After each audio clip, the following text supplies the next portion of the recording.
All right. Where's the patient? There you are. Such a beauty. So, what's a nice-looking padlock like yourself doing in a place like this? Oh, please, make yourself comfortable. Mi casa es su casa. A Mr. Len Hammond has informed me that you may be dealing with an incubus on your tail. Is that right? Well, you've come to the right person. I happen to possess a concerning amount of knowledge in regards to rules and regulations, both of the natural and supernatural variety. Towing the line of the law and finding ways to bend it is my favourite pastime. Well, besides teasing the shit out of Hammond, and being a general nuisance. A blight on society, as the local gas station owner would call me. Right before I got banned from said gas station. We're on great terms. Anyways, an incubus, eh?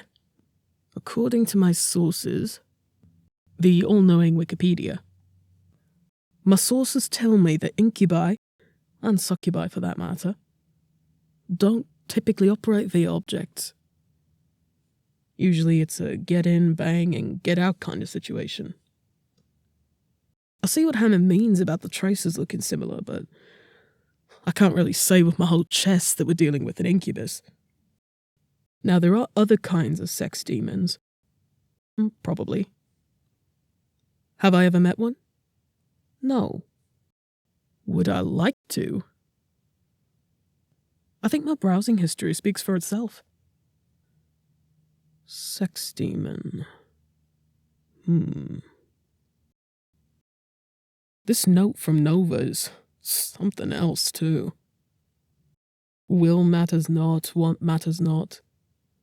Only obeying your beloved captor, forever and always in any existence. What a pretentious arsehole.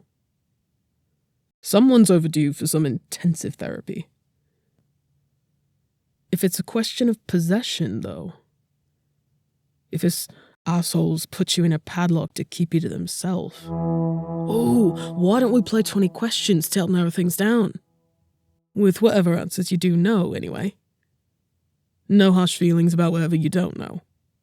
So, magic 8-ball time. Padlock. Are you an animal, vegetable, or mineral? Alright, this will be harder than I thought. How about this? Is the arsehole's name Subjugator? Maybe they have aliases? Gotcha. Do names hold some kind of power for this arsehole?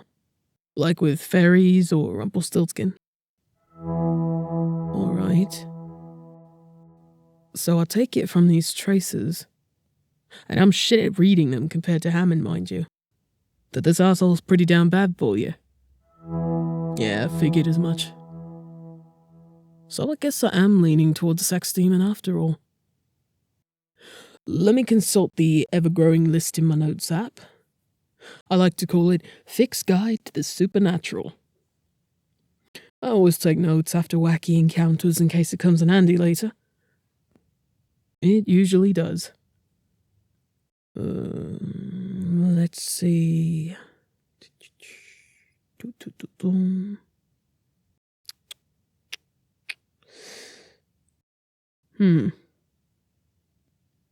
The only thing I have here for Incubus is Incubus Swerve Nova for map today, based.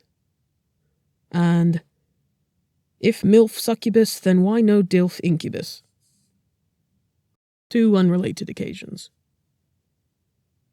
Not eminently helpful, but we can probably find a way to work with it. So, there's a couple things we need to establish here, as this is an incubus or incubus-like entity. First, how to lure asshole out. 2, how to confront asshole and tell them to GTFO. And thirdly, how to get you out of your metal chastity device there. I'm thinking number 3 might be solved on its own if we can break the hold that old subby has on you. If there's one thing I know about possessive entities, is that they don't like their shinies being touched. I mean, the fact that we took you back here and have gotten our mitts all over you is probably enough to piss this subjugator asshole off. So I'm thinking, if we head back to that spot where we found you, then said asshole is probably going to be there. I already know Shep's gonna have a stick up his arse if I suggest it, but as a backup plan, I might have to put you in some kind of fake danger to smoke out our elusive baddie. Is that copacetic with you? Sweet. So, that's 3 and 1 taken care of. What about 2? I mean, can't really plan for these things if I'm being honest.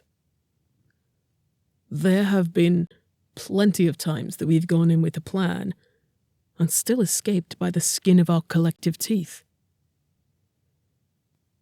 In my opinion, the best plan is no plan.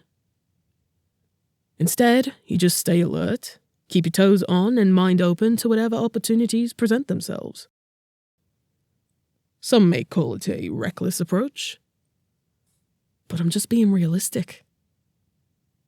Life is never predictable. Ever. Ironically enough, it's the one thing you can always count on.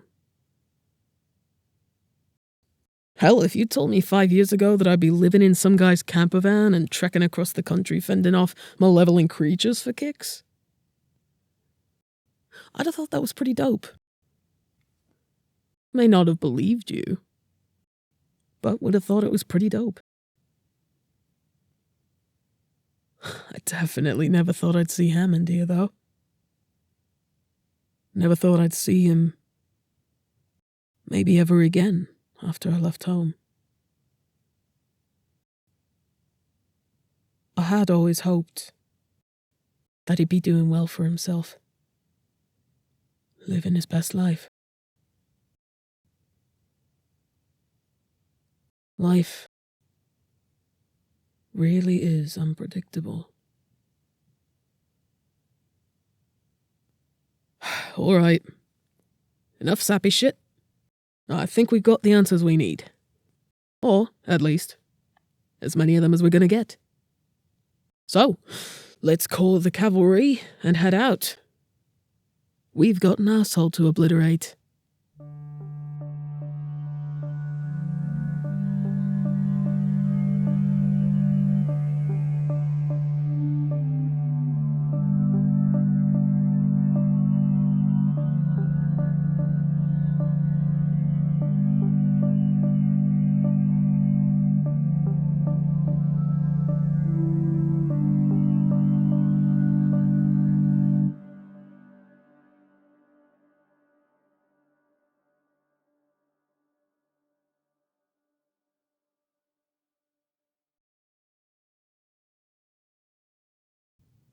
Voxitea would like to thank Autumn, BGA, Boxamal, Chell, Conchabine, Denyan Su, Echo, Error, Mikalarol, Peachtifer, Salt, Taysay Day, Vera Hollow, Zev, and all of the other wonderful patrons listed here for continuously helping to support our creative journey.